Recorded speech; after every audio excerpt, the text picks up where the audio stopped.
नमस्कार मित्रों, आप सभी का अपने YouTube चैनल पर स्वागत है। आगामी सभी प्रतियोगी परीक्षाओं के लिए महत्वपूर्ण टॉपिक है वैदिक सभ्यता। यानी वैदिक सभ्यता में सबसे पहले पढ़ेंगे वेद के बारे में। वेद क्या होते हैं, वेद का अर्थ क्या होता है, आइए जानते हैं, समझ लेते हैं। वैदिक काल अवधि, यह भी प्रश्न पूछा गया, इम्पोर्टेंट है कि वैदिक काल अवधि मानी क्या जाती है। तो इसमें भी मतभेद है, लेकिन आयोग ने ये परीक्षा में ये माना हुआ है एक एग्जाम में, तो इसको आप याद कर लेंगे। 1500 BC से 500 BC तक वैदिक काल की अवधि होती है। वेद शब्द विद धातु से बनता है और जिसका अर्थ होता है ज्ञान, ये जानना, ज्ञान, ठीक है। वेदों की रचना ईश्वर ने की है, अतः वेद को अपौरुषीय कहा जाता है। पूछा जाता है वेद को अपौरुषीय क्यों कहा जाता है, तो इसका उत्तर है वेदों की रचना ईश्वर ने की है। अपौरुषीय कहा जाता है वेद को। गुप्त काल में कृष्ण द्वैपायन ने व्यास ने वेदों का संकलन किया। कृष्ण द्वैपायन व्यास ने वेदों का क्या किया, संकलन किया। प्रारंभ में वेदों की संख्या कितनी थी, इस प्रश्न का उत्तर क्या होगा कि प्रारंभ में वेदों की संख्या 3 होती है। कौन कौन से वेद होते हैं प्रारंभ में? ऋग्वेद, सामवेद और यजुर्वेद।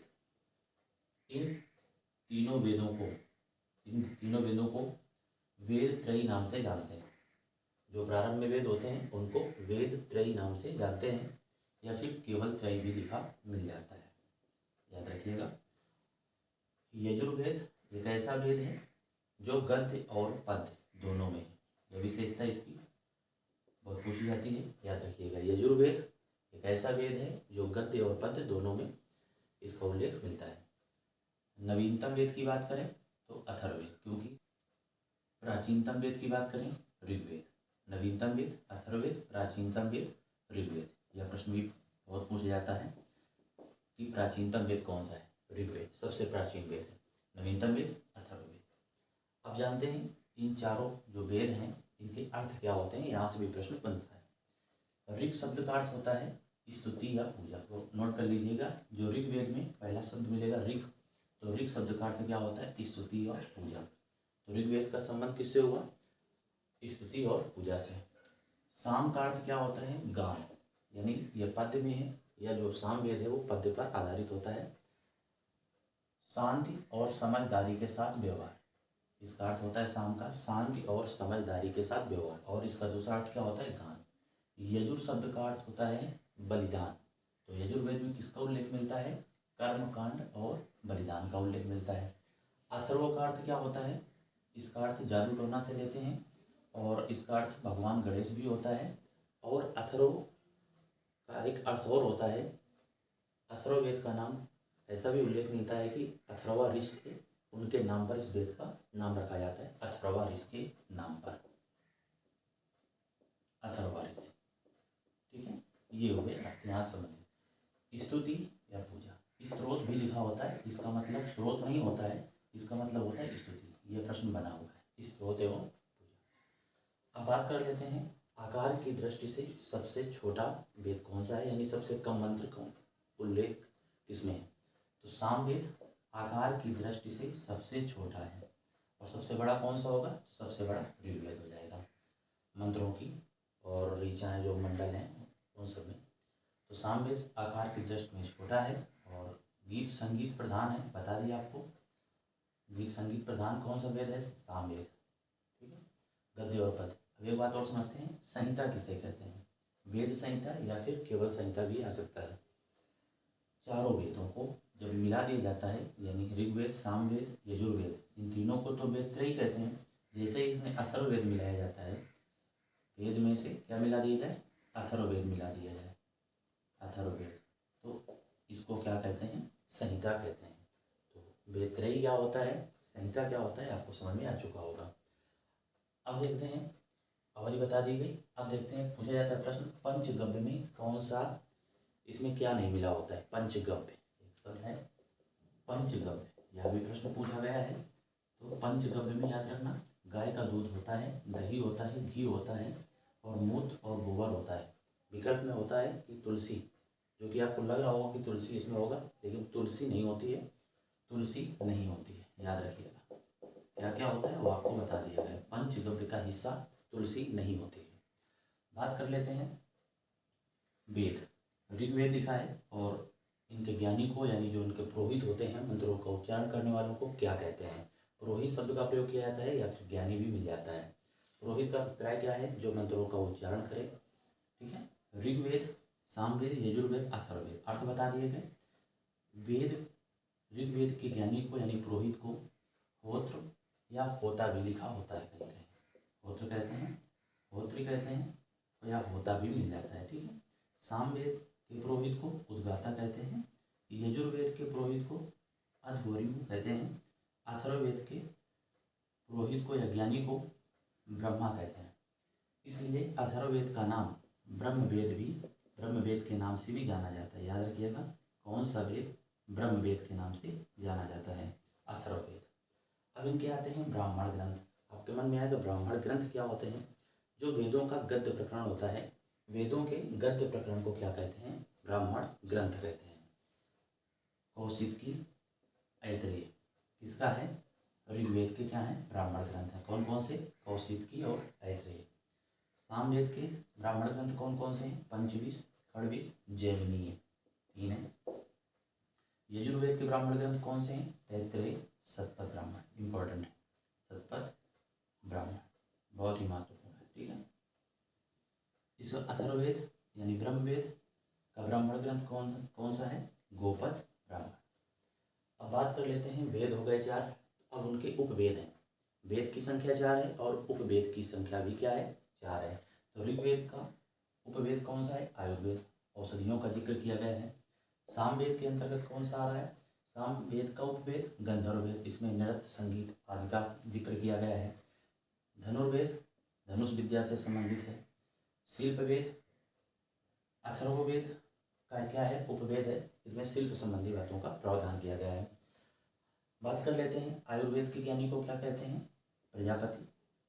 और गंधर्ववेद के ज्ञानी को नारद। धनुर्वेद के ज्ञानी को क्या कहते हैं? विश्वामित्र। शिल्पवेद के ज्ञानी को क्या कहते हैं? विश्वकर्मा। ठीक है।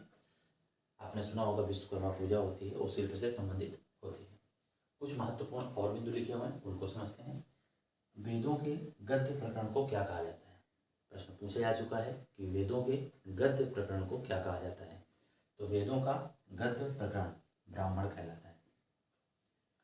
इसके बाद अगला तथ्य लिखा हुआ है, ऋग्वेद में निहित गायत्री मंत्र का उल्लेख कहाँ पर मिलता है और गायत्री मंत्र किस भगवान को समर्पित है? तो गायत्री मंत्र का उल्लेख ऋग्वेद में मिलता है और सावित्री देवता यानी सूर्य देवता को क्या होता है? गायत्री मंत्र समर्पित होता है। अथर्ववेद में किसका जिक्र किया गया है? काशी का प्राचीनतम उल्लेख अथर्ववेद से ही मिलता है। अथर्ववेद के अंतर्गत जादू टोना, रोग निवारण, राजभक्ति, विवाह, औषधियों का जिक्र, वशीकरण, भूत प्रेत आदि का जिक्र मिलता है, याद रखिएगा। इसके बाद सत्यमेव जयते शब्द लिखा होता है। सत्यमेव जयते शब्द मुंडकोपनिषद से लिया गया है। सत्यमेव जयते शब्द किससे लिया गया है? मुंडकोपनिषद से लिया गया है, मुंडकोपनिषद से लिया गया है। और मुंडकोप उपनिषद किसकी शाखा है? तो अथर्ववेद की शाखा का उपनिषद है। कौन? अथर्ववेद। ठीक है। अगला प्रश्न पूछा जाता है कि वसुधैव कुटुंबकम का उल्लेख कहाँ पर मिलता है? तो इसका उल्लेख महा उपनिषद में मिलता है। वसुधैव कुटुंबकम का अर्थ क्या होता है? धरती ही परिवार होता है। ठीक है, ये बातें हो गई। इसके बाद समझ लेते हैं कि वेद कितने हैं संख्या के दृष्टिकोण से? 4। उपवेद कितने हैं? आपको बताया कि उपवेद भी 4 हैं। वेदांग कितने होते हैं? तो संख्या याद रखिएगा, वेदांग की संख्या होती है 6 होती है। ठीक है। इसमें एक वेदांग होता है निरुक्त। यह पूछा जा चुका है कि निरुक्त का क्या अर्थ है। तो जो व्याकरण में शब्दावली कठिन होती है, जो उनके अर्थ जहाँ पर प्राप्त होते हैं, उस वेदांग को कहते हैं क्या? निरुक्त कहते हैं। ज्योतिष होता है, कल्प होता है, शिक्षा होती है, इस तरह से 6 वेदांग होते हैं। उपनिषद कितने होते हैं? 108 उपनिषद होते हैं, जिसमें कितने प्रामाणिक हैं? 11 प्रामाणिक उपनिषद हैं। पुराणों की संख्या कितनी है? 18 है। पुराणों की संख्या कितनी है? 18 है। ठीक है। अब बात कर लेते हैं सबसे बड़ा उपनिषद कौन सा होता है? नाम से स्पष्ट है, लिखा होगा, आपको दिख ना रहा हो तो यहाँ देखिए, बृहदारण्यक उपनिषद क्या है तुम्हारा, सबसे बड़ा है। अगर देखा जाए सबसे छोटा तो मांडुक्योपनिषद है। सबसे छोटा क्या है, मांडुक्योपनिषद सबसे छोटा उपनिषद है। इसके बाद बात कर लेते हैं पुराण कितने हैं संख्या के दृष्टिकोण से, 18 पुराण है। अगर पूछे सबसे पुराना पुराण कौन सा है, पुराण का अर्थ होता है प्राचीन। पुराना पुराण क्या है, मत्स्य पुराण, मत्स्य पुराण। इसके बाद सबसे पुराना उपनिषद कौन सा है, यह भी प्रश्न पूछा गया, छांदोग्य उपनिषद। छांदोग्य उपनिषद सबसे पुराना उपनिषद है। ठीक है, अब आपको एक बात और बता देते हैं, ऋग्वेद में कितने मंडल हैं, 10 मंडल हैं। यहाँ से मंडल से प्रश्न पूछते हैं कि पहले मंडल में किसका उल्लेख है, तो उसको अगले वीडियो में जो बातें यहाँ पर रह गई हैं दूसरे वीडियो में बताई जाएंगी आपको। ठीक है, 10 मंडल हैं। इसके बाद देखा जाए तो 1028 सूक्त होते हैं ऋग्वेद में। ठीक है, इसके बाद 10,462 मंत्र यानी ऋचाएँ होती हैं, ऋचाएँ होती हैं। ये ऋग्वेद से संबंधित तथ्य। इसके बाद एक प्रश्न इसी टॉपिक में पूछा गया कि भरत की पत्नी का क्या नाम है। भरत की पत्नी, जो रामायण में राम लक्ष्मण भरत शत्रुघ्न 4 भाई होते हैं, तो उसमें पूछा गया भरत की पत्नी का क्या नाम है। प्रभु श्री राम की पत्नी का नाम सीता। ठीक है, लक्ष्मण जी की पत्नी का नाम क्या होता है, उर्मिला, याद रखिएगा। भरत जी की पत्नी का नाम क्या होता है, मांडवी। इसके बाद शत्रुघ्न की पत्नी का नाम क्या होता है, श्रुतकीर्ति। क्या होता है, श्रुतकीर्ति।